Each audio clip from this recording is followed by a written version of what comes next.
はい、今の手口、連中の何もできなくする、整理整頓、部屋片付けるのもできなくする、収録した直後。で、収録した直後から起きれるか、少しまで休んだ方がいいか、今考えてたんだけど、左腕、肩、疲労感、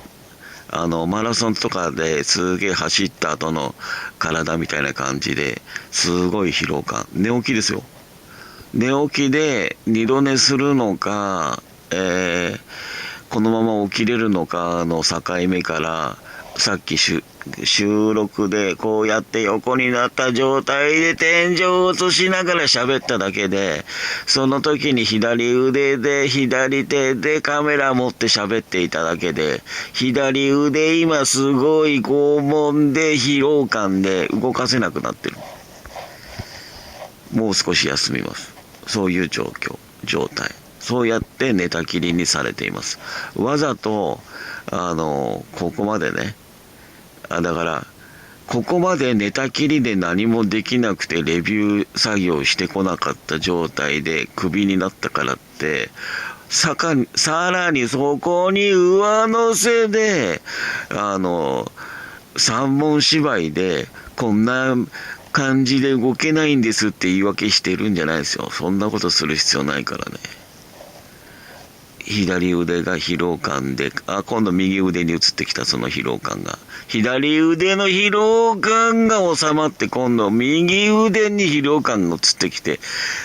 左腕でもカメラ持てないような状況になってきて、それを説明で喋っていたらこの喋り方で説明できないようにしてきてる、されてる。とりあえずこういう感じ以上です。こういう感じが続くよ。このまま収録続けても同じ状況が続くよ。収録止めてもその状況は続いてて、とりあえず以上。スパイダーパ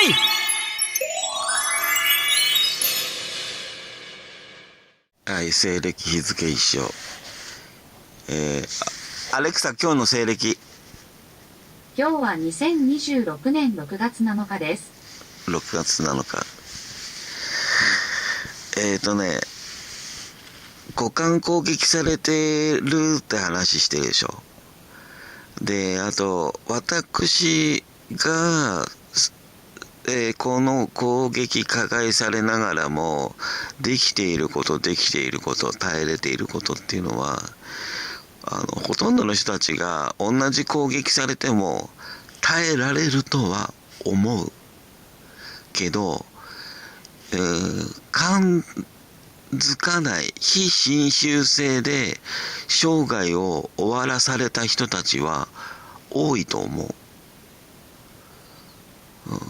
私はね、自分の実力というよりもラッキーな部分があって生き延びられている部分がある。それは間違いない。これは男女に言えること。何らかの事情状況、ラッキーな状況状態があって私はまだ生き延びられている。それでも、生き延びられないように自らそのラッキーな状態を放棄するように工作がある。それは今回のレビュアークビにする工作でも行われた。その話じゃなく、もう一つ、股間攻撃されている話。これかなり股間怪我していて不衛生な状態になってる。で、私一回スキー場でバイトしてる時に、初日だよね、確か初日に腹痛すぎて、ちょっと立っていられないぐらいになって、職業中、現場に立って仕事してなきゃいけない状態だったのに、仕事をしてられなくなって、立っていられなくなって、しゃがみ込んで、で、それを見た、職場の人たち、先輩たちっていうかね、ベテランたちが駆け寄ってきて、お前どうしたって、なんだって、言うぐらいの状態になったんですよね。で、早退させられて病院に行かなきゃいけなくなったと。今回アマゾンのレビュアーすらクビになったけど、その時もリフトの係員クビになるような状況になったんですよ。初日から。で、その就業場所に赴任するのもかなり妨害された状態で、行けねえんじゃねえ、行かないんじゃねえ、たどり着けねえんじゃねえみたいな、バスに乗れないみたいな、そういう妨害もあったわけですよ。で、それらを乗り越えてたどり着いて出勤して就業中に電磁波攻撃で腹痛。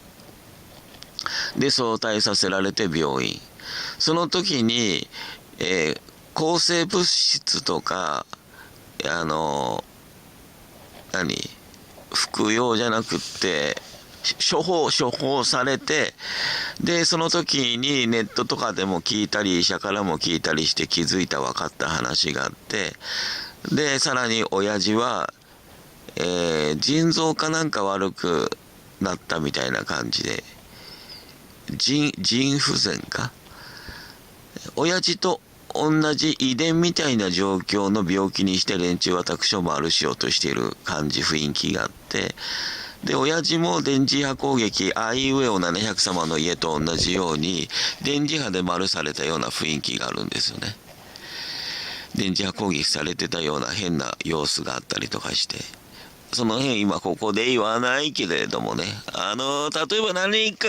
再婚相手の方が足の裏を、マッサージしていたみたいな雰囲気ですよね。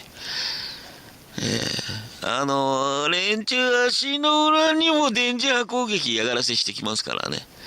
それを払拭させるような何か悩み事を再婚相手に言って、で再婚相手の方がなんかマッサージしてあげてたみたいな雰囲気があったんですよね。この辺喋り始めたらまた喋れないように、ログ残せないように妨害入り始めました。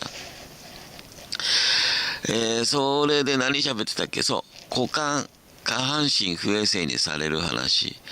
腎不全とかの前の話、膀胱炎とか膀胱の話ですね。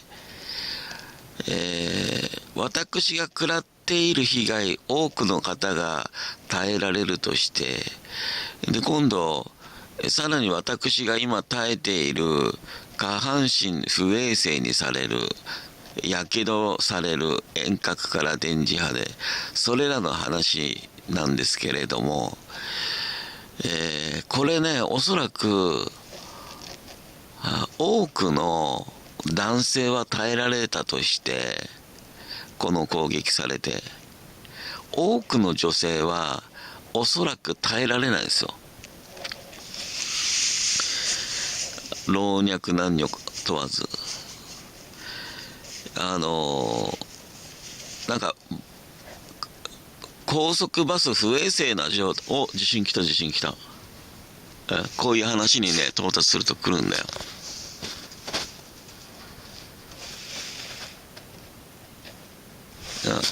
もう止まったっぽい。ちょっとした地震だったね今。時計揺れてるでしょ。天井の線。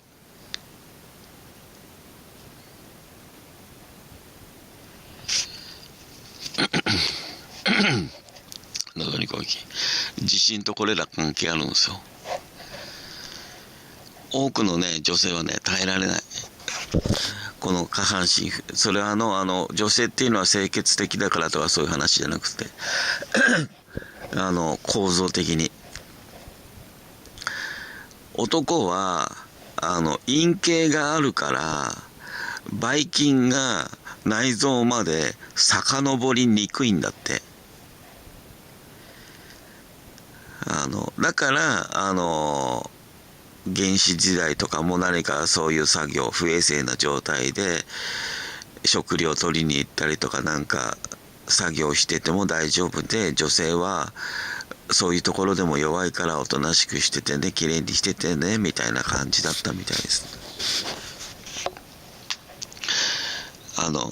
危ない汚いところには近寄らないで、きれいな、すでにそういうの確保しているゾーン、医学的にまだ分かってなくても経験とかね、事件が、いろんな事件が起きて、で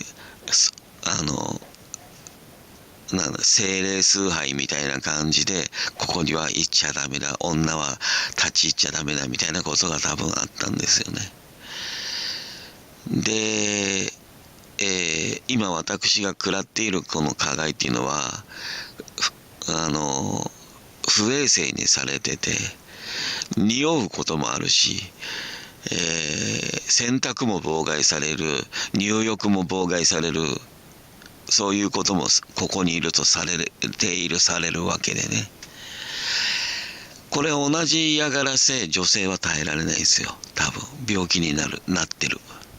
下手すりゃそれが原因でかなり電磁波以外の苦痛にも耐えなきゃいけない状態にもなっているし、すでに丸っている方も弱い方であれば発生しているはず。そういう状態の加害がすでにあり、体験しており、そしてその体験は多くの人たちが同じことされても耐えられるだろうが、この下半身への加害に限って言えば、女性はおそらく、耐えちゃいけない、耐えれない、もうすでに、女性が耐えちゃいけない、耐えられない攻撃がすでに私にはされてあるし、いるし、この世に存在しますっていう話。とりあえず以上にしておきます。